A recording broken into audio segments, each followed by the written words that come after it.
Okay, so in part two here, I've created a cylinder and then extruded inwards and upwards. And you can see the UVs over here from the default cylinder are exactly the same. They haven't changed. Um, and you can see that obviously in the texture that's assigned to it. So this top looks correct. These faces, let's go to the select tool. If I select those faces in there, let's go to just a shaded view. You can see that these faces here correspond with that.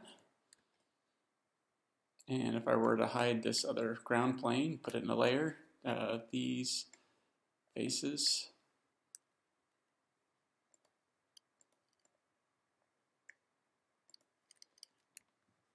no, let's just forget that for now. And the UVs here, if I select Vertex, oops, sorry, UV. All right, sorry, my Maya's freaking out here for a second. Mode, there we go. Okay, so if I select these faces up here, or if I select these down here, let's just go ahead and make that brush a little bit bigger. You can see that those really aren't showing up. Their UV space has not been generated at all. Okay, so they're not on the map. Paint those out. Okay, you can see that the ones that I've selected here on the edge have no space to them whatsoever. They just came out extruded. And that's why the pixel is running into this polygon and just shearing straight down, right? So this little polygon here, it's getting green and then it's streaking it all the way down because that's the UV coordinate that I've given it, right? And there's things that we could do. I could come back in here and select these faces, just those like that. And I could do cylindrical mapping, okay? And that would map around that. I could come down here and do cylindrical mapping. I could come over to this one here. Now this one isn't a cylinder, it's more, let's put this guy in a layer. Okay. So that one looks right, that one looks right, but this one doesn't look so good.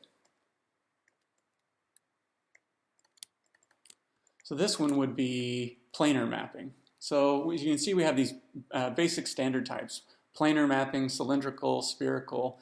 Automatic mapping is basically like cubic mapping. So it comes in from all 6 sides and does its best to unwrap something. So I'm not actually, well, let's just go through here and let's just go ahead and do that one. Okay, so you can see, I've created UVs for all of that. They're not really proportional, so some are bigger and smaller than others. So there's a lot denser set of cubes than there are here. And I could use polygons and layout. Oops, I think I have to select all the UVs.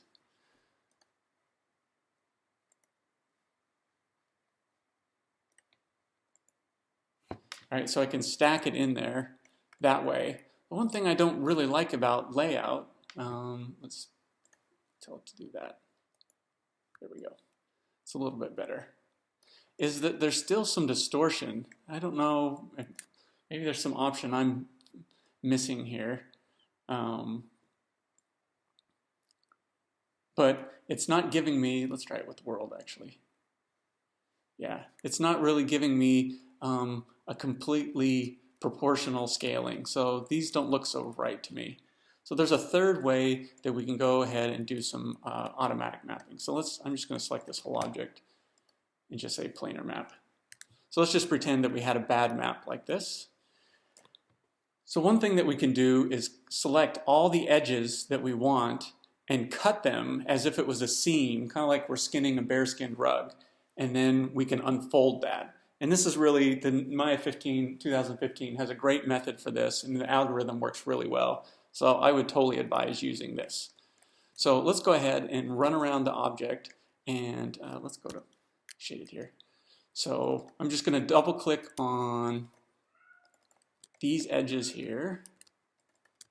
Okay, so I've got this surface, so it's going to break this into a part, this into a part, this part, this into a part, and then I need to create one seam around the cylinder here so that that can lay itself out, right? So this is the unwrap tool. So first what you do is just generate a set of UVs, which we already had down there, and then we're going to go ahead and cut those UVs. And the icon for this is just right here. It's also underneath the polygon, cut UV edges.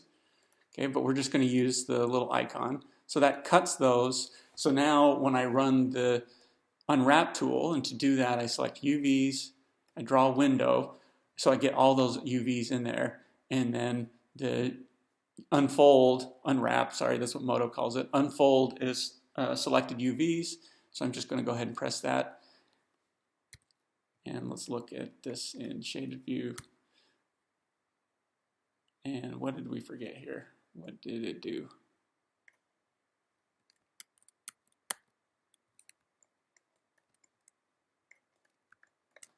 Let's make sure I got all the edges. I might have missed an edge.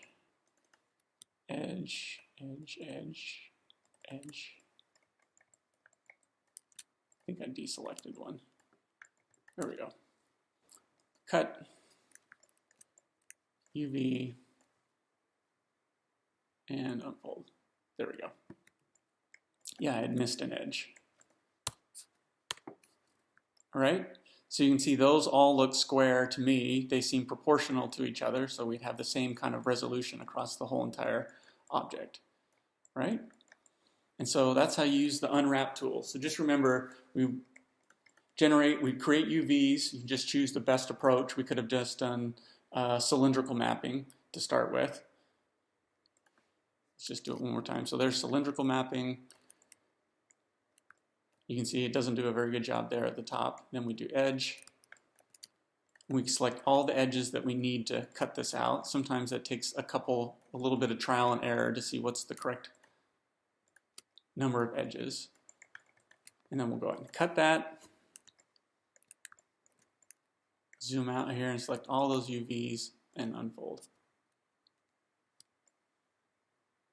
Oh, you can see I selected an edge I didn't want, so we'll come back and fix that later.